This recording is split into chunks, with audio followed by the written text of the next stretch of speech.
Hello everybody, welcome back to the 1% Better Recruitment Podcast. I'm your host, Charles Kiriakou. In this episode, I'm joined by Tara Ricks, who is an advisor, a non-executive director, chair, and the owner of the Elite Advisory Network. In this episode, what you're going to get from this is so much value around the processes and steps that you need to take if you have an ambition to sell your recruitment business in the future. Tara's been through this herself and has advised on numerous businesses that have gone through mergers, acquisitions, sales, etc. So we get into the nitty-gritty around what you need to do if you've just set up, if you've been at it for a few years, or if you're getting towards that latter stage. What does that actually look like? What do you need to do to be successful in that? We talked an awful lot about how to go from good to great, how to create a fantastic culture within a business that is coming from an eye and a lens of selling your recruitment agency, not just we've got a wonderful culture. But look, this episode's got so much value and I think you guys are really going to enjoy this. So lastly from me, look, if you are returning, another huge thank you. The show seems to be growing quite nicely at the moment. If you are new here, we release episodes every single Tuesday, so make sure that you're following and subscribing on any platform that you choose to listen to this on. Look, I really enjoyed this episode. I'm loving doing these podcasts, so that's enough from me. Let's get into this one and I hope you enjoy. Laura, thank you very much for coming round. Thank you. Thanks for having me. No worries at all. I'm really looking forward to getting into this one. Look, I'm sure people that are tuning in, a lot of people will know who you are, what you do, etc. But for the people that don't, it'd be great to get a bit of an intro. Yeah, of course. So I currently operate in our sector, in the human capital management sector, as a chair, non-exec director, board advisor to a number of companies across EMEA. Really supporting them on their growth journey to achieve whatever ambition they have, whatever that might be. They might want to grow, scale, become more international. They might want to sell their business ultimately. Who doesn't, I guess? Yep. Or they might have some other kind of capital event in mind. Prior to that, my experience is pretty much all in recruitment. I had a stint in investment banking before getting into recruitment. And my business was a company called Joss Roe, which was in wholesale financial services. And we built that to the largest privately owned financial services recruitment business, which was eventually acquired by Randstad. So really interesting arc. And since that time, then I've been working in this capacity across the sector, which is great fun. Yeah. Amazing. Well, I think the first time I met you was at the Elite Leaders or Elite Advisory Network event a few weeks ago now, like last month. And it was just so fascinating because I've worked only within startup boutique agencies. And before we click record, I mentioned to you that so many of those companies, you know, they bring out the EMEA share scheme and say we're going to sell the business in 5 years, we need to double growth, But largely a lot of businesses don't really have much of a plan of action of what to do. And what I really loved about the event when you were hosting the panel conversation, and there were people there that have sold businesses, people that work for businesses that buy recruitment businesses. Yes, so I'm really looking forward to going into a little bit about that because, as I mentioned, a lot of people that listen to this, have ambitions to sell. Yeah. But honestly, Tyler, the amount of businesses I've met with and said that to me, and I'm like, what have you put in place? Yes. Being honest, I'm not an expert around that, but I'm just curious because I know about the L&D stuff to put in place, and they just kind of look around at the other founders and go, what do you mean?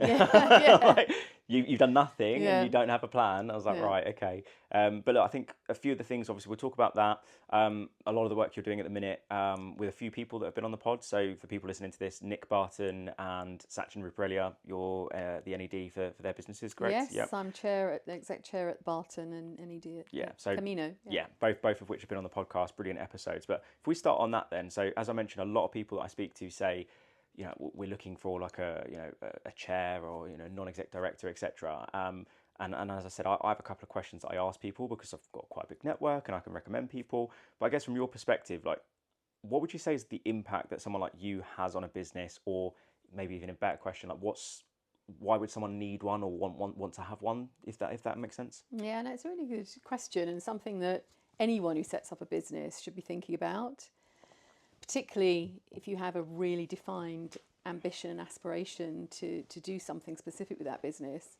It's never too early to start thinking about your ambition for your business. And I think it's probably true to say most people don't set up a recruitment business without having the ambition of selling that recruitment business.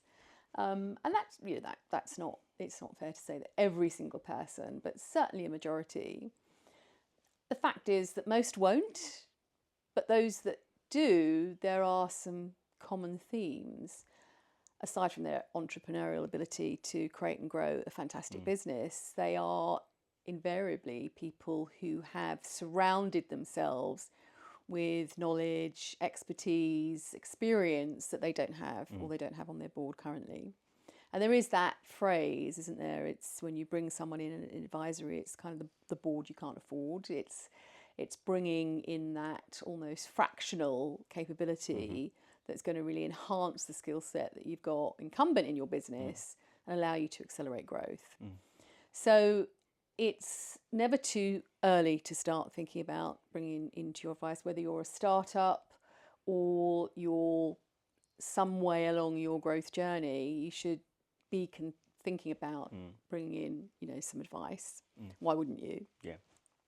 And it can be on many fronts. It's going to help you, whether it's growth, becoming more international, bringing in the infrastructure that's going to underpin that growth, because it doesn't happen overnight.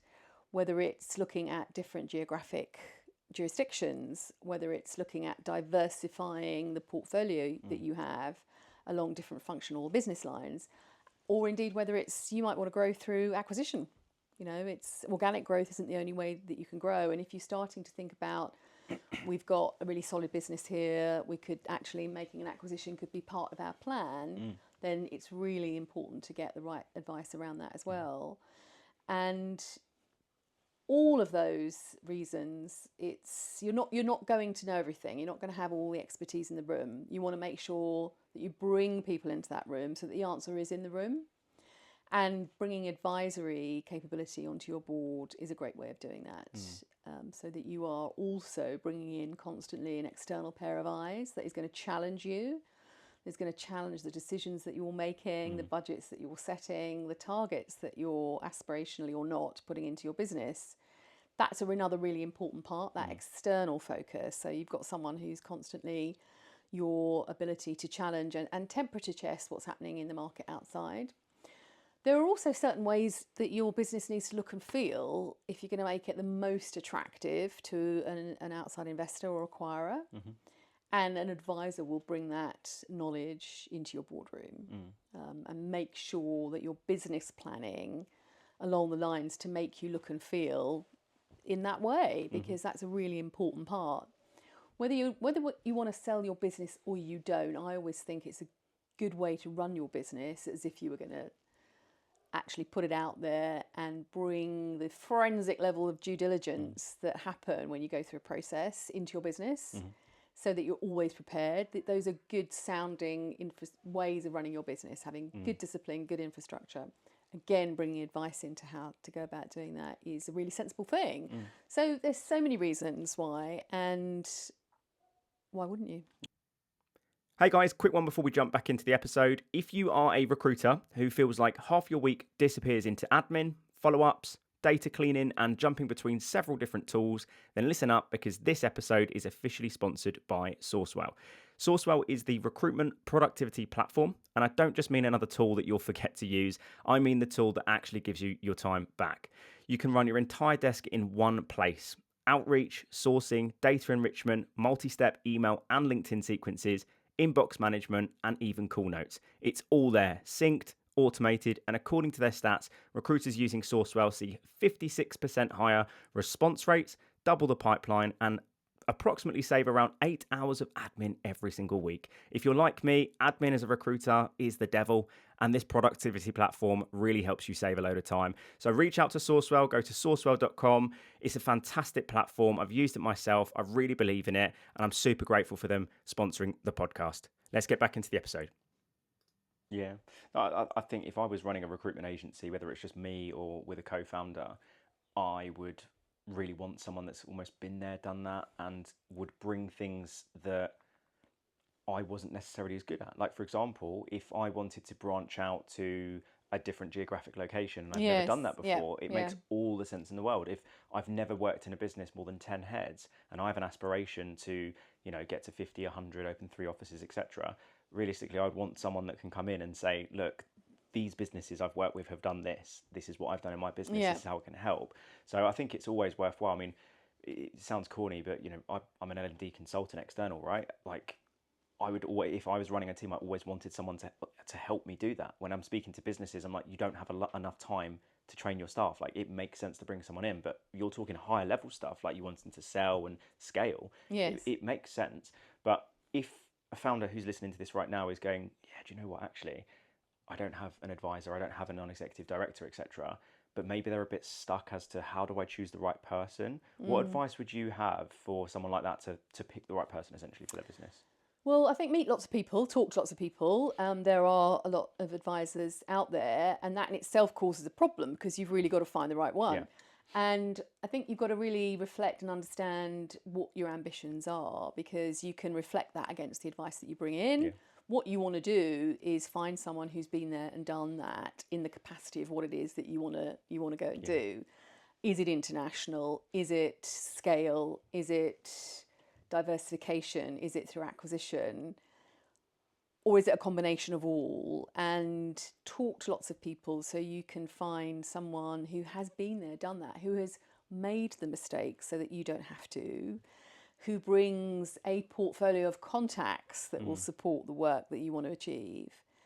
And also that you have chemistry with. That's really important. You're going to be spending not inconsiderable amount of time, particularly if you go into a process with your advisors, and there's got to be the right working relationship. There's got to be empathy and there's got to be chemistry. So that's a really important part of the process. So I always encourage people to do their research and actually speak to a lot of people. But as much as possible, try and be confident of your ability to articulate what it is that you want to do with your business. That will be tweaked and changed and could end up being something completely different based on the advice that you get. But it's going to create empathy with someone who has been there and done it and actually been presented with all the challenges that you're going to be presented with already, and knows the pitfalls. So I think that's the first thing that you've got to do. And then you've got to understand how is it that people work. They come in, they do their discovery, everyone will do their own due diligence, and kind of what happens then. What's the cadence that is being recommended of meetings, and what is the tangible output that you can really think that you can really see that you're going to be getting from that advisor. So do your own due diligence, talk to lots of people, but really fundamentally apply what it is that you want to achieve with your business put that as your criteria against what that person has kind of achieved and done themselves. I think that's really that makes total sense. Something that you were saying there, I was trying to think whether it was from a podcast. I think it was actually from the panel conversation where one of the panelists was saying that they went for drinks with the company that was potentially going to acquire them or they were going to merge with, and they said something along the lines of, I'm paraphrasing, that if we hate each other every single day and there's all this stress, blah blah blah, but we're going to earn a load of money. And one of the guys was like, no, if I want to work with you every day, I want to have some fun. I want to enjoy it. I don't want to work with someone that, sure, you're going to make my business great, but I still want to enjoy it. I think that's such an important point for me. It is, yeah. Look, and like any industry, our industry is littered with people who aren't going to listen, who aren't going to, on both sides, who aren't going to be aligned with your values, for example. That's it's another really important part, isn't it? You are going to spend a lot of time with these people, and that alignment on outlook, values, ambition, as well as experience and expertise and track record, they're just all so very important. So taking the time, the market has, over the last few years, our market has got very noisy with advisors, and that's great. Look, why not?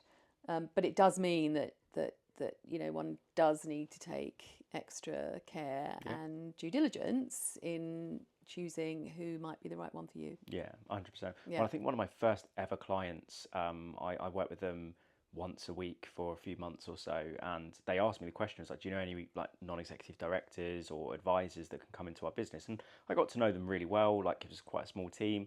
And the first couple of advisors they mentioned that they had spoken to, I knew of them, and I just thought they weren't the type of business that wanted to hyperscale and take over the world. Yes. They were quite a lifestyle business, right? And I just thought, I don't know. I think they're going to come in, and they were always a bit, those businesses that are a bit funny about KPIs. Yes. Which, by the way, for an L&D person, it's like, how on earth am I going to Yeah. reverse engineer Yeah. their targets? Yes, But they were you very can't measure mindful it. that they didn't want to just slap KPIs over people's Yeah. heads.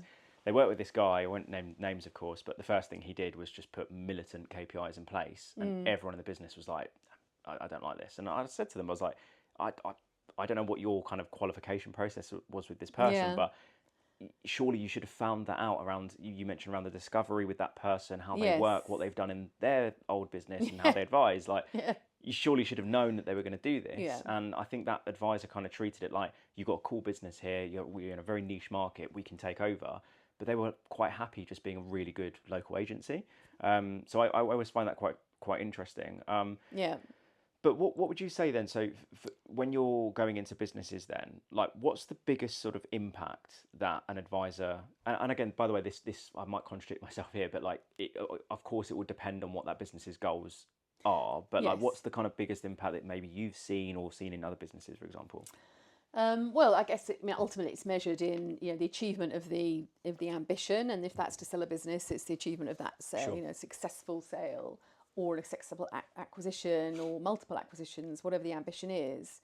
And the impact will be all along the way. I've been into businesses where we've had to completely tear apart the go-to-market model. Others where there has really been no existing target operating model. So you've really had to start from scratch in terms of building infrastructure and a really solid operating model that's going to underpin future growth, that's going to allow growth, really. So it can be really as fundamental as that. You start really from scratch at really re-looking at everything the business is doing. With other businesses, it's much more around fine-tuning. And with the majority of businesses, it's really about, okay, so your ambition is you want to sell your business or bring in investment in some way to perhaps fund an MBO, for example. This is the value I will add is really the market today will value your business as such. We want to get to a position where your business will be valued in the highest possible way. And that isn't necessarily just an enterprise value. That's not just look at what your profit is and let's apply a multiple. There are many, many nuances that will ultimately lead to the equity value of a business, and will really realise your wealth creation event. And that's where we start. And your business needs to look like this.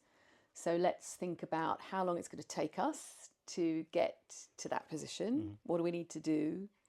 What is the commitment from everybody, both operationally, financially? And we start working backwards from there. So we know exactly how the business needs to look and we work towards that. So my role is very much, and the value I add then is making sure that all of the strategy is in place to achieve that outcome. And most importantly, it's executed and we stay on track to execute it. And then as we get further towards being ready to go to market, then the value that someone like myself would add is really being able to take that, work with other external parties to take that business to market. I will always be aware of who are the acquirers in our market, who are the investors, and maintaining contact with them. So when the time is right to be able to facilitate that as well as onboarding other advisors that are going to support with things like vendor due diligence, legal due diligence, corporate finance support, etc., through to hand-holding that process through to completing a process. And the value then that you add is different again. Excuse me, being able to support through that process, because of course people haven't been through that. Of course. And it's a minefield. It's a lengthy, legally focused, sometimes quite onerous, drawn out, but incredibly important process. And being able to support people through that is another real value add that someone like me will bring to the table. Yeah. Yeah. I mean, before we click record, I mentioned that we went through our fundraising round. Congrats again. Thank you very much. Interestingly, so when we were on the call with one of the investors and one of our other shareholders talking about go-to-market, the investor said, you, Naz, you don't realise that was actually really easy. And I just like, it's the first time I've ever done it. So from my perspective, that was the hardest thing I've ever done, right? But he said, you probably met with, what, a dozen investors? Like, you went to a couple of networking events. Like, most people meet with hundreds. You've actually, like, you've nailed it. Like, you've done it really, really quality quickly. Product, eh? That's largely what it is, and, the story behind it and stuff. Yeah. But do you know what? One of the biggest things, because a bunch of my friends, no one is, business-minded, entrepreneurial, like, they will have jobs and stuff. And when I told them about the news, they were like, oh my God, like, what things did you kind of put in place? And it's very much what you were saying around finding an advisor. Yeah. One thing that Naz and I would, looking back really well, is people like Sachin, people like Nitin, and other people that I've had on the podcast, a lady called Samantha Hunter, who she mentioned that I think it's less than 1% of women get investment in the Midlands in the UK. She was one of the 1%, right? So she was someone that I called and said, what do I do? We had another lady that set up a RecTech company. She sent us her pitch deck and said, this is how I pitched it to investors, etc. So what we did is we just found everyone in our network and said, who can help us? Because a lot of the people, what a lot of people don't realise in recruitment, maybe you can speak on this. When I first got into the industry in 2014, it was very much dog eat dog. You're in healthcare, I'm in IT, I hate you. Yeah. Why? Whereas now, like, a lot of people, like at your event, there was 2 SAP founders talking about the market and sharing insights and saying, oh, I can't really do a lot with this. It's changed. So my perception now is that people largely want to help. People want to pass down their knowledge. And I do the exact same. Like Naz, the first time I ever met him or spoke to him, Sachin introed me to him because he got made redundant and was setting up a coaching consultancy. Sachin said, Charles, I've been doing it for a year. Spent an hour and a half on the phone. So I'm not an expert, I'm not the best in the world, but this is what I've learned. Yeah, no, I think the spirit of collaboration is very much alive and well, and you're right. It's improved beyond recognition. I mean, I've got the benefit of almost 30 years to look back on, and I absolutely remember the days where it was, forbidden to speak to anyone who worked for a competitor. I mean, God forbid. And reflecting back, I think there was a lot more proprietary intel then. These days, pretty much, information is public domain, right? So arguably on that basis, there is less to preserve.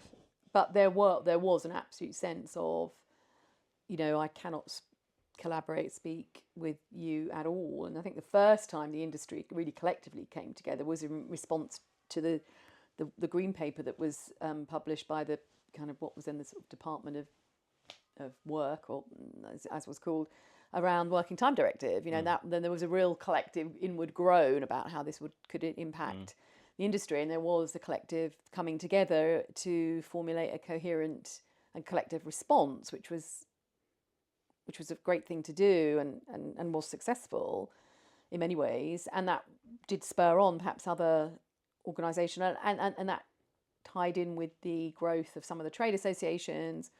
And from that was born some of the networking associations. I mean, advisory, the networking, the peer-to-peer network, and M&A advisory business I co-own is a really good, fantastic example of that. The sense of collaboration is very much in line, and well, I find it quite inspiring. We have a very healthy WhatsApp group for our members, and people will pose questions all the time. And it's not about forming a cartel, God forbid, or any real specific trade secrets, but that collaboration of, yes, I hear your pain.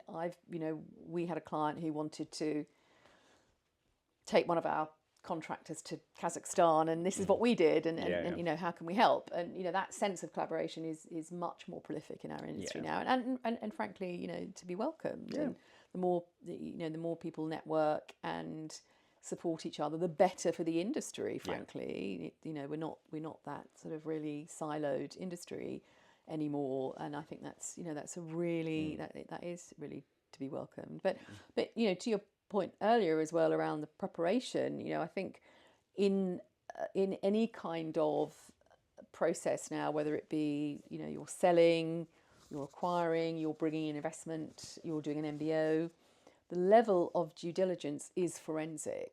Really, really is, and I cannot overemphasize that enough, frankly. And you think you're prepared, and you think you're the most well-run company and everything is spotlessly clean internally, and you might have done some vendor due diligence and everything is fantastic, I guarantee that something will come up. There will be something slightly awry during the due diligence process that hadn't been faced of or thought, or not necessarily thought of, but hadn't been there hadn't been perhaps an awareness of. And so the more preparation that you can do for that, the better. The number of companies I've worked with or spoken to, and yes, no, their response is always, everything is incredibly clean internally. And I'm always sort of slightly smiling ironically inside, because I think, there will be something. Not through any lack of governance internally or any, willingness or spirit of running a business in the most opportune way. It's just, it'll be something legal. It'll be something in a document somewhere where the language isn't quite right, or something around a share register that might not be 100% correct, and it'll be small and irritating, but hugely important in the scheme of things. And and not having as mitigating as many of those as possible is another reason on the advisory front that it is to be it should be welcomed. Well, I want to dig into the kind of process that businesses need to look at if they have the ambition to sell, when they're going through that process, and then closing off that process in a minute. But something I'm really keen to get your opinions and thoughts on is, you work with a lot of really good recruitment businesses, and I'm so passionate about helping businesses go from good to great. And obviously I come at it from a training perspective, from a sales perspective, but broadly speaking, what have you seen really good businesses do to then become great? I think an awful lot of that is attributed to culture, but I think that's leave that to one side, because that that culture of high performance, accountability stands those businesses to one side. I'm a big advocate of data, the utilisation of data and data-driven decision making in a business. And so many businesses in our sector just not doing that well enough. It's not really supporting the growth strategy, and the infrastructure is not as such that it's not embracing the use of data. And data is a wonderful thing, right? But if you're not measuring it or monitoring it, then you're not giving yourself the best opportunity to grow successfully and certainly to improve. Yeah. So when you say that, I bring up data so many times. As I mentioned earlier, how am I going to get one of your consultants to do from 150 to 250 if I can't reverse engineer their KPIs, etc.? Broadly speaking, across the business, when you say data, if I'm a founder listening to this, can you be specific in terms of what measurable things you kind of look at to go from good to great? Yeah, I think everything, measure everything. But absolutely, I think you've got to know what looks good in your business. So, whatever you will know your market, what percentage of your market do you own? What are you dominating and what aren't you? And on the client side, what do you will have data, or you should have data in your CRM that will allow you to be very knowledgeable on the client side about your penetration levels within each client, your fill rates, for example, what money you're leaving on the table and why. You'll be able to really interrogate internally why you're leaving that money on the table. And that could be because you're not providing enough functionalities. You might only being perm, you might not be giving a contract service, for example, or vice versa. Or if you're doing both, you might not be also doing project work or statement of work or executive search or retained permanent work. There will be elements that you're not providing to those clients, and most clients would much rather sell more to fewer suppliers. If you're doing a great job, they would love to acquire more services from you. Very often it's because we're not doing it, but understanding what exactly your client position is with every single client is really important, and we're not using that data enough. And then on the new business side, being able to ascertain, once you know what your market, your overall size of the pie that you're currently owning in your market space, being able to have a really coherent business plan as to how you're going to penetrate, take market share and gain new clients, new logos, etc. And then on the candidate side, it's often really woeful that we aren't using the data around the candidates to drive incremental improvements, utilisation, deployment, redeployment on the contract side, the level of service that we're giving to them, and then also understanding what looks good from a performance criteria in your business. What is the expectation of every person in the business? Is it visible, known and talked about in the business, and is it being measured? You know, if you're not measuring it, you can't monitor it, and you certainly can't see if it's improving.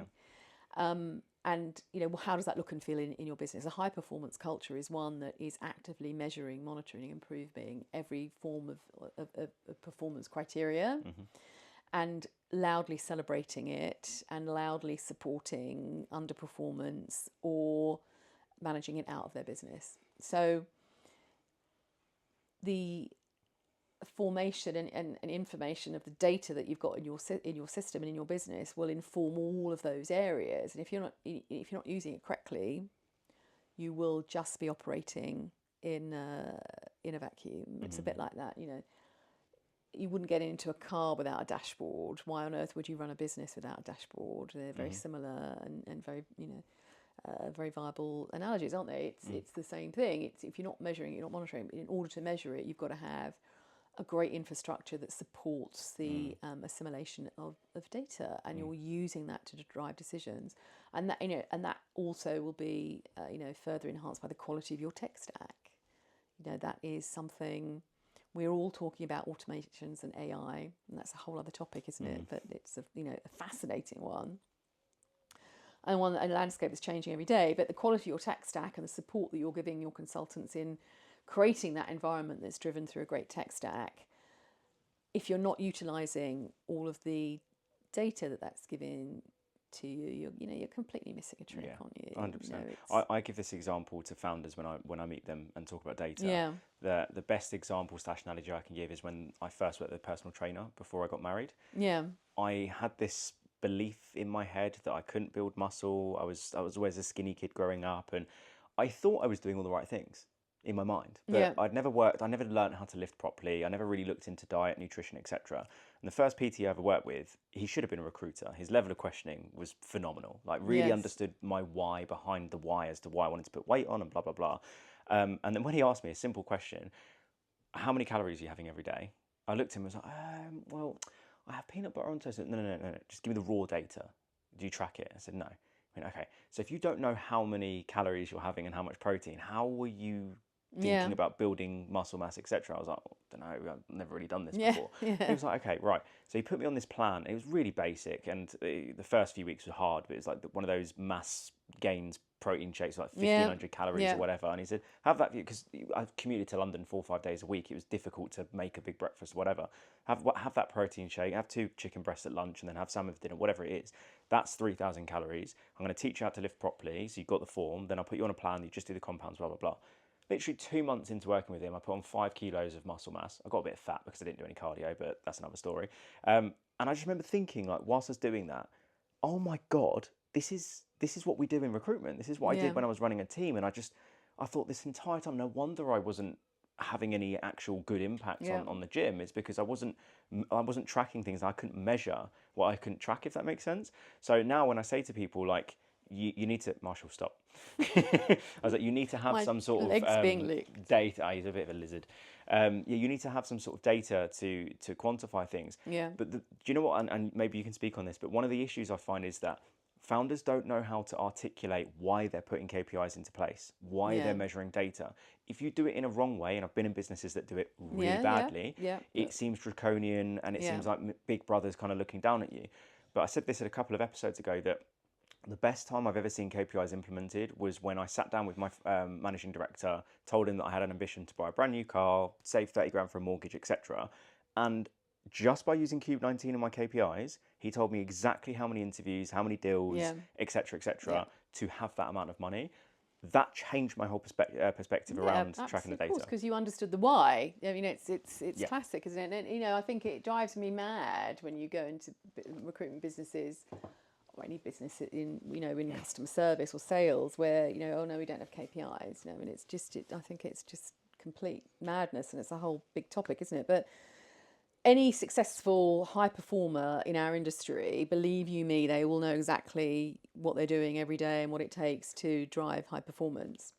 And by not equipping your consultants with the relevant why and allow them to measure it and understand what looks good and what they need to do to improve, you're doing them a massive disservice.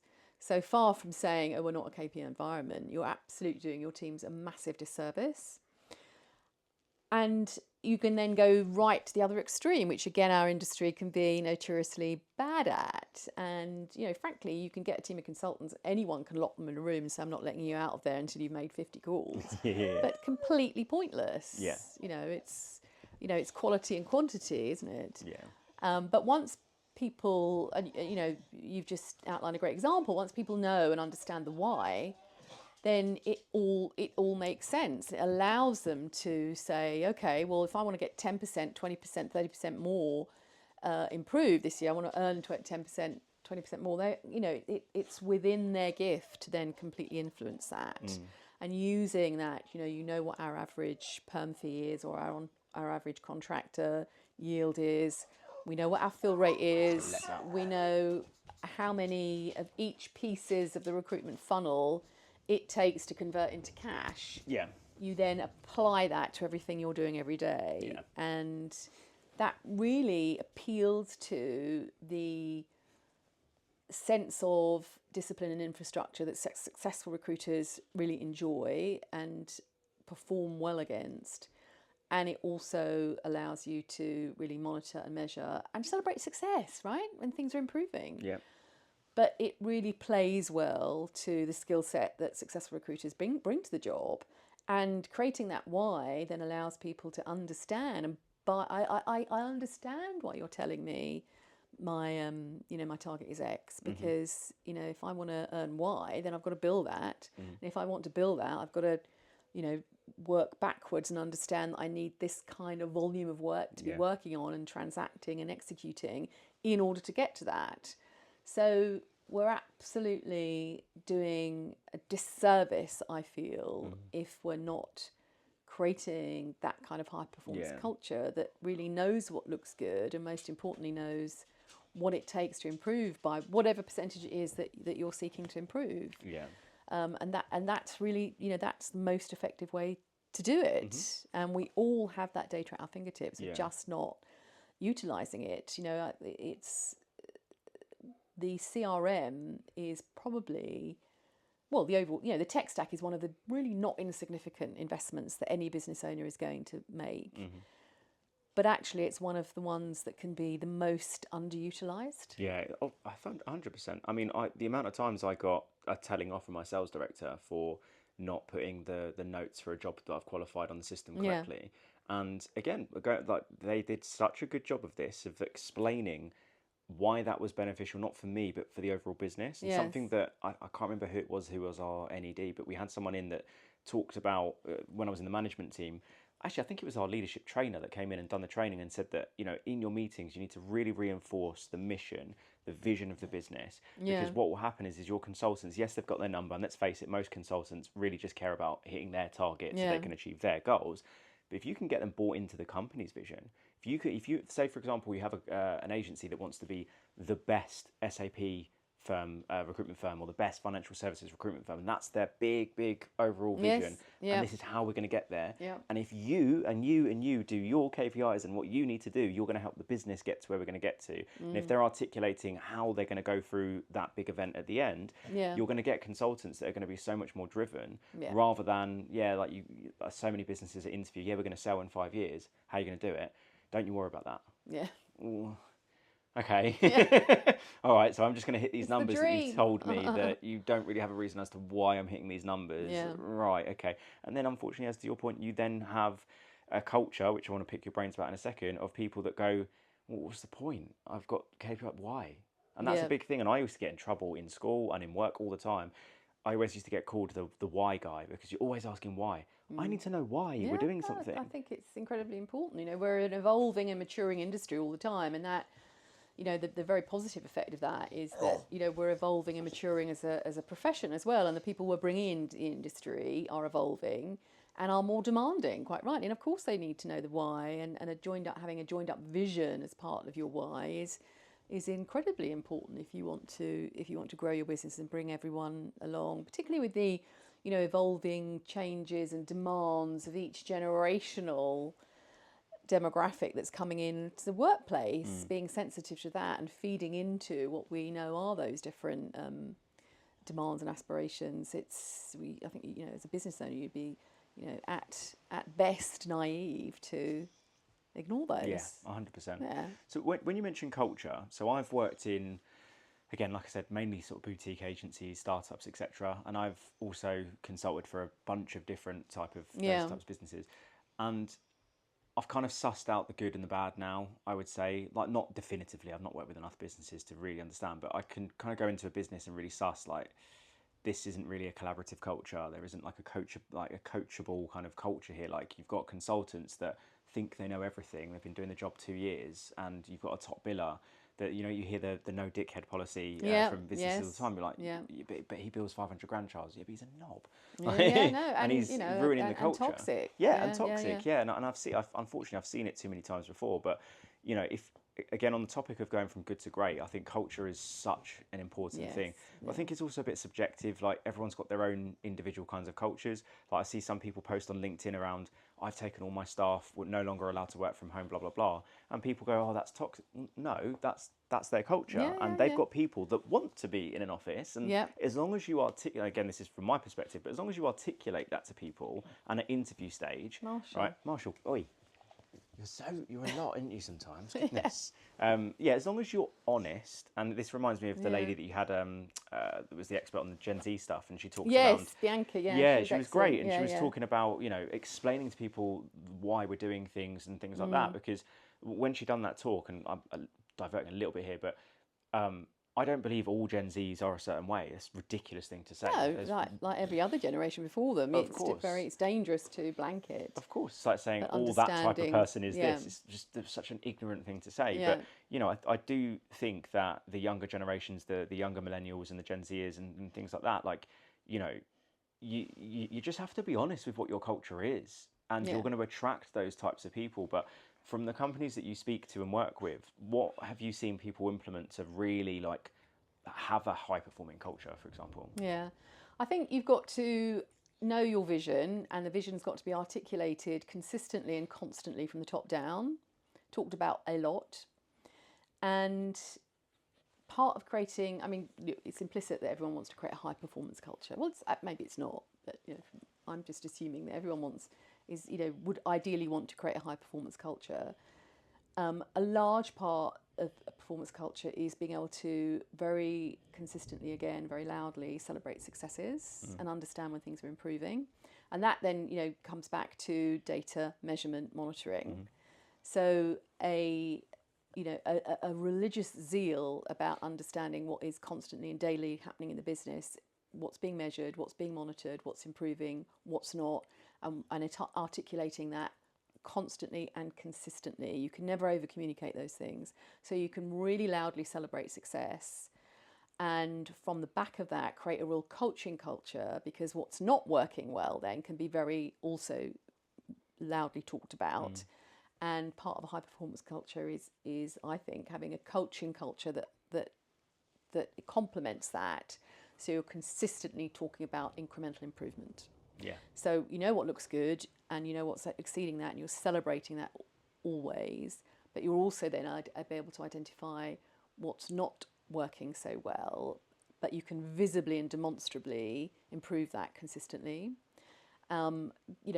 Put that with a strong leadership team who are, have the ability to consistently articulate vision and bring people with them, and you have a fantastic high performance culture. Yeah, that's a wicked answer. I think and again, this might sound biased because obviously I coach people, right? But that coachability is one of the most important things, because I think back to when I was a recruiter and doing quite well, I was predominantly doing the UK market.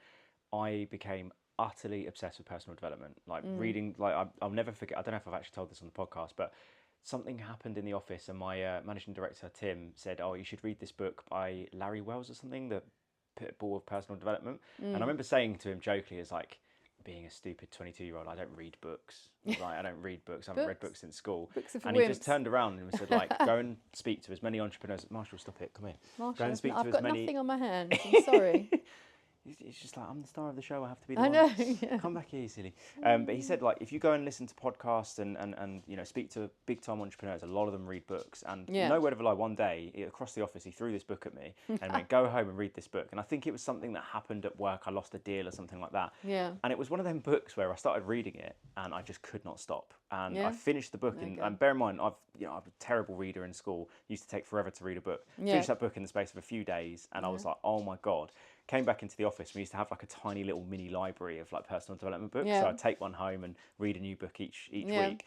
And I just became utterly obsessed. And even when I was one of the top billers in that company, I always used to say, like, "Can we get someone in to learn about something new? Like, you know, I want to learn, like, if I'm going to be selling, I just want to keep learning and improving." And we had this culture in that business that every quarter we would have a Michelle Flynn in, we would have an Andrew Silito, we would have so many different people to teach us these new things. And across the business, even the top biller, the most successful managers and directors and stuff, were always going, "Charles, how did you do that? That was a good question." And I'm like, I'm 23, I'm just a recruiter, and one of the business development directors is asking me. It's like, wow. So then I had that mindset that when I became a senior manager, that I was learning from the trainees and stuff. And I think that's, you knew what worked. It's such an important factor. Like, when you have people in your business that just think they know it all, like, That's dangerous, isn't it? it's very dangerous. Very Very, dangerous, very dangerous. So look, I'm conscious of time, but one thing that I did want to touch on with you is companies that want to exit.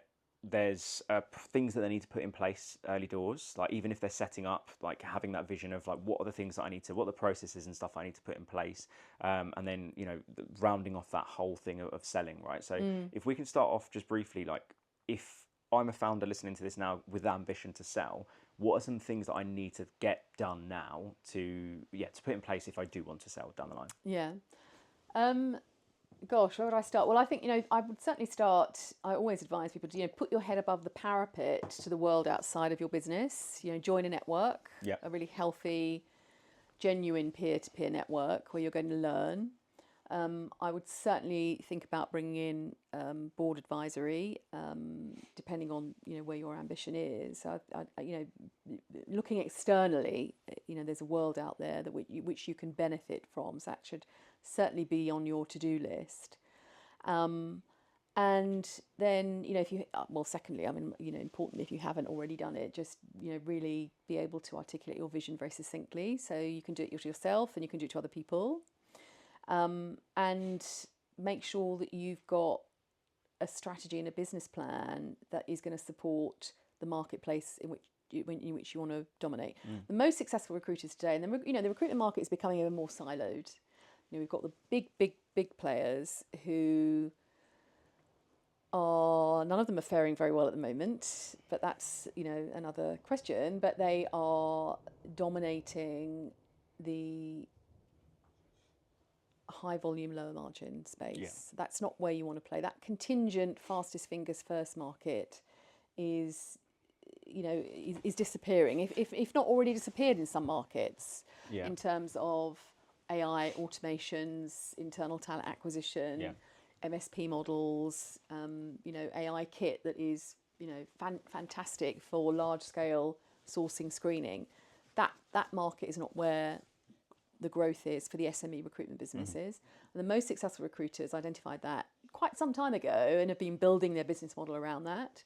And they understand the market that they are in, and they understand how they're going to dominate it. Niche recruitment, dominate that niche. It doesn't mean to say you can't replicate that domination of niches in order to satisfy scale, but know your niche and dominate it, and have a plan to dominate it, and robustly execute that plan. Always be constantly looking at your service offering in terms of functionalities. Is it broad enough? Always know how much money you're leaving on the table and what you can do about that.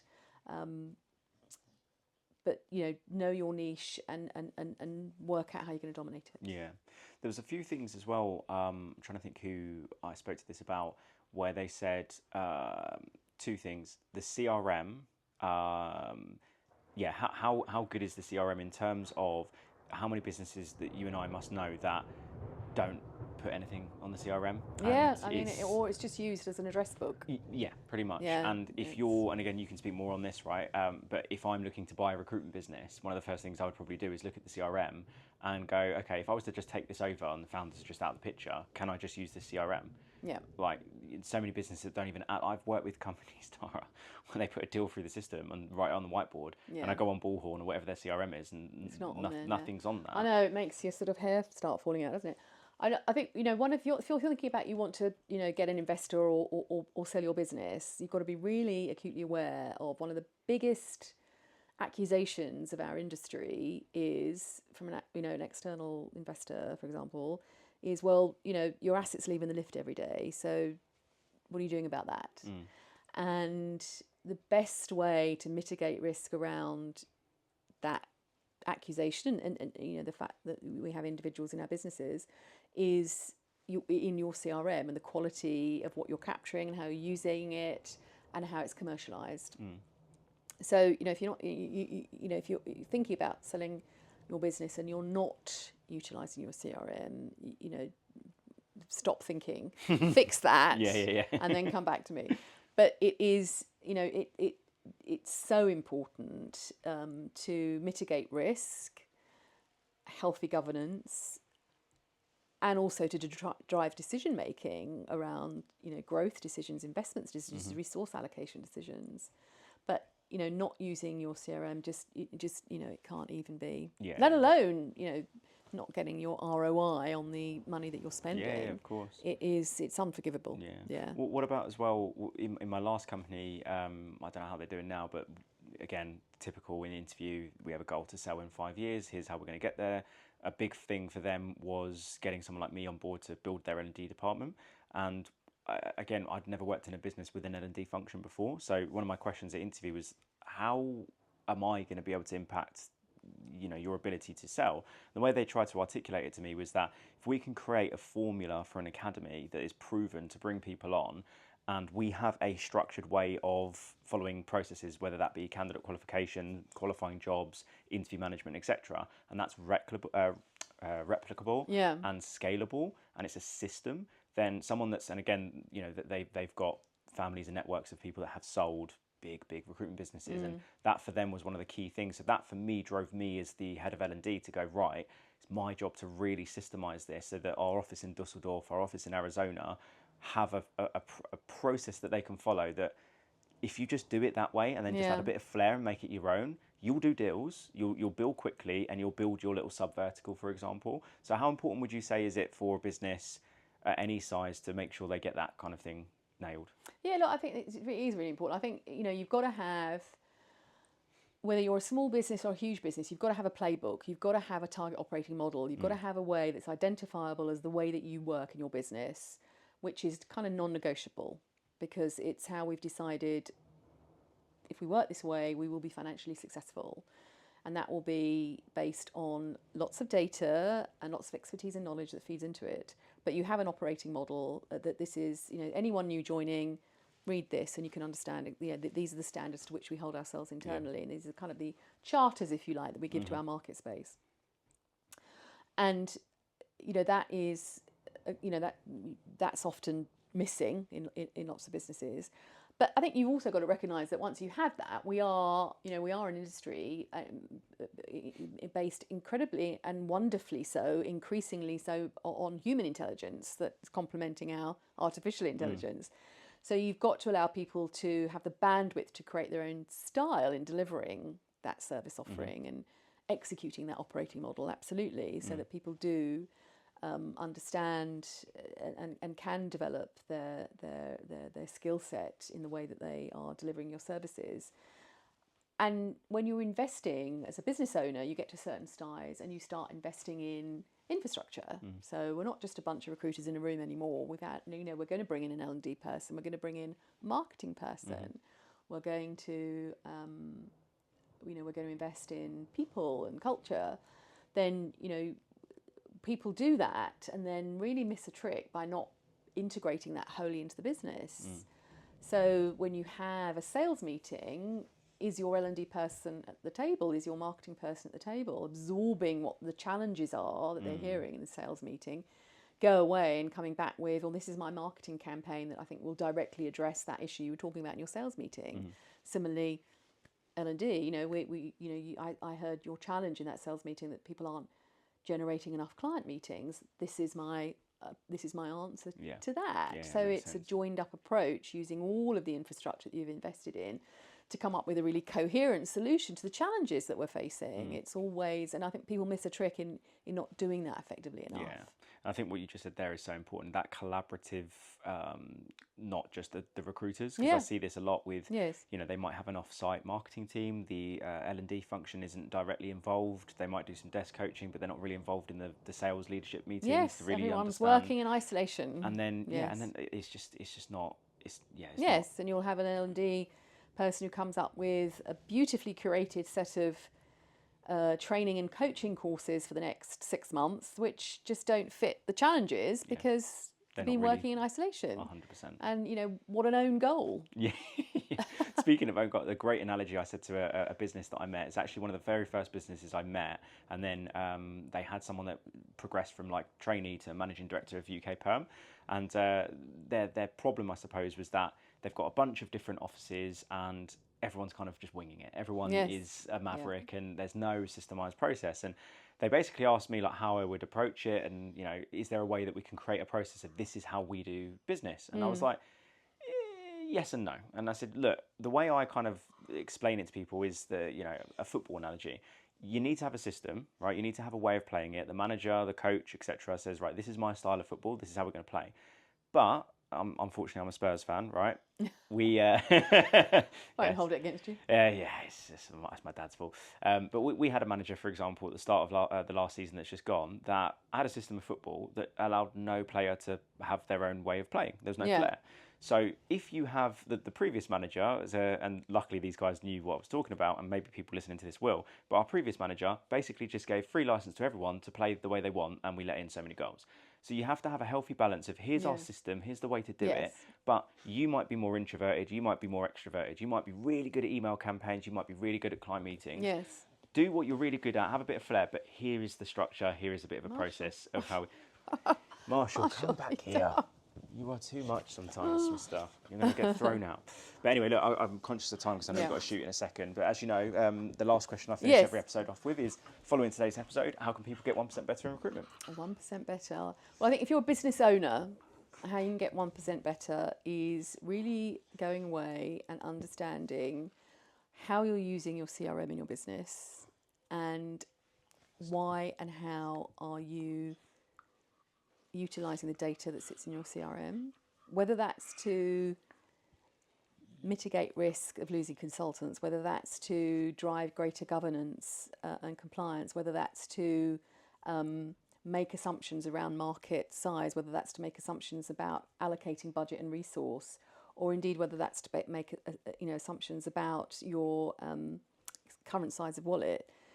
I guarantee you that with the right focus, you will get a minimum of 1% improvement from what you will divulge and go away and execute the following day in your business. A minimum of 1%. Just look at how you're utilising your CRM in all of its many functions, and I guarantee you that will deliver a minimum of 1%. Minimum of 1%. Yeah. Amazing. Well, look, I think you've offered so much value throughout this episode, and there's so many things that I could have just dived into so much more. But no, I really appreciate you taking the time to come out and do this. Thank you for asking me along, and thanks to Marshall for the entertainment. It's definitely entertaining. Lastly, before we go, what's the best way for people to reach you, and what types of people, if they are listening, should reach out to you? Look, just reach out to me on LinkedIn. Always a good way to make a connection. And if you're a business owner out there seeking some advice, then give me a shout. Wicked. Or seeking a network. Yes. Come along to Elite Advisory. Yeah, the event that I went to reach out to me for an invite to one of our next in-person events. they are fantastic. Yeah. I say so myself. Amazing. Nice one. Tara, thank you very much. Thank you. Appreciate it. Thanks, Charles. Nice one. Thanks so much for watching or listening. Make sure that you are liking, commenting and subscribing / following the show, whatever platform it is that you are watching / listening to this on. Also make sure that you follow me on TikTok so that you don't miss out on some clips. The monthly newsletter gives you a roundup of the episodes that happened in that month with some actionable takeaways for you guys that's going to help you get 1% better in recruitment. I would love for you to comment or message me what your biggest takeaway is from this episode. And if you or someone that you know is interested in coming on the show, as you can see, we have had such a broad variety of people that have come on the show, all in the aim to get you guys 1% better in recruitment. So if you want to help support me with the show, make sure that you're getting people in touch with me, and also just reach out to me as well around the recruitment coaching training piece. That's ultimately how I fund this podcast, right? But loving doing this. Thank you so much for watching and listening. Can't do it without people that watch and listen to this podcast. Thank you so much, and we'll see you next week.